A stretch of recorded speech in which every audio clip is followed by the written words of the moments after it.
Hi friends, welcome to Indhu's kitchen. இன்றைக்கி நம்மளோட கிச்சனில் நம்ம வீட்டில் காய்கறி இல்லாத நேரத்தில் டக்குன்னு ஒரு 5 நிமிஷத்தில் செய்யக்கூடிய ரொம்பவே டேஸ்டான ஒரு ஆரோக்கியமான பூண்டு சீரக குழம்பு எப்படி செய்கிறதுன்னு பார்க்கலாம்.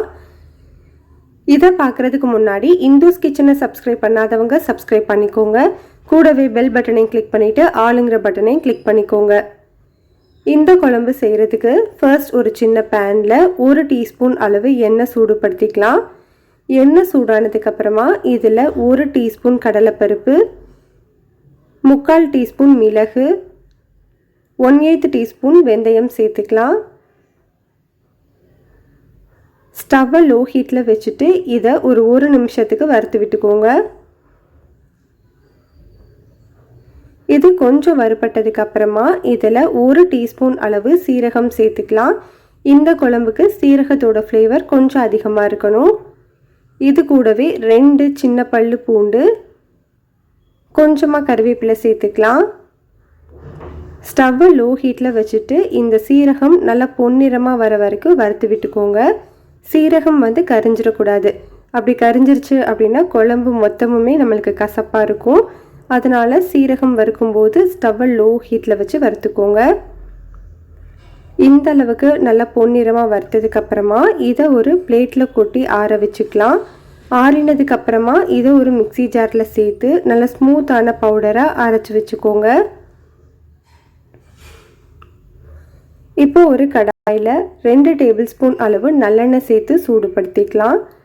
எண்ணெய் சூடானதுக்கப்புறமா 1/2 டீஸ்பூன் கடுகு, 3 பெரிய பல்லு பூண்டை இந்த மாதிரி நீளமாக கட் பண்ணி வச்சுருக்கேன்.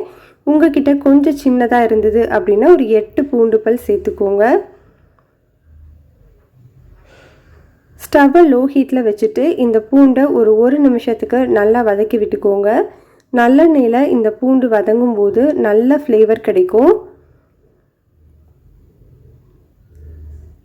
இது கூட கொஞ்சமாக கருவேப்பிலை சேர்த்து தாளிச்சிட்டு ஸ்டவ்வை லோ ஹீட்லேயே வச்சுட்டு காரத்துக்கு 1 டீஸ்பூன் அளவு தனி மிளகாய்த்தூள், உங்களோட காரத்துக்கு ஏற்ற மாதிரி மிளகாய்த்தூளோட அளவை அட்ஜஸ்ட் பண்ணிக்கோங்க. இது கூட 2 டீஸ்பூன் அளவு மல்லித்தூள், 1/4 டீஸ்பூன் அளவு மஞ்சள் தூள் சேர்த்துக்கலாம். தூள் கரிஞ்சு போயிடாமல் நல்லா வதக்கி விட்டுக்கோங்க. ஒரு 30 செகண்ட் மட்டும் நல்லா வதக்கிக்கலாம். தூளை நல்லா வதக்கினதுக்கு அப்புறமா இதில் ஒரு சின்ன எலுமிச்சம்பழம் அளவு புளியை 2 கப் அளவு தண்ணியில் 15 நிமிஷம் முன்னாடியே ஊற வச்சு கரைச்சி வச்சுருக்கேன். அந்த புளி தண்ணியை இதில் சேர்த்துக்கலாம். இப்போ இது ஒரு முறை நல்லா கலந்து விட்டுட்டு ஸ்டவ்வை மீடியம் ஹீட்டில் வச்சுட்டு ஒரு 3லேருந்து 5 நிமிஷத்துக்கு நல்லா கொதிக்க வச்சுக்கோங்க. அந்த புளியோட பச்சை வாசனை போகணும். இப்போ குழம்பு நல்லா கொதிச்சு வந்துருச்சு. இந்த நேரத்தில் நம்ம வறுத்து பொடி பண்ணி வச்சுருந்த அந்த பொடியை சேர்த்துக்கலாம். பொடி சேர்த்ததுக்கப்புறமா ஸ்டவ்வை லோ ஹீட்டில் வச்சுட்டு ஒரு 3லேருந்து 4 நிமிஷத்துக்கு நல்லா கொதிக்க வச்சுக்கணும். அதுக்கு முன்னாடி குழம்புக்கு தேவையான அளவு உப்பு 1/2 டீஸ்பூன் அளவு சேர்த்துக்கிறேன். ஒரு 5 நிமிஷத்துக்கு அப்புறமா பாருங்கள், நம்மளுக்கு குழம்பு நல்லா எண்ணெய் பிரிஞ்சு மேலே வந்திருக்கு.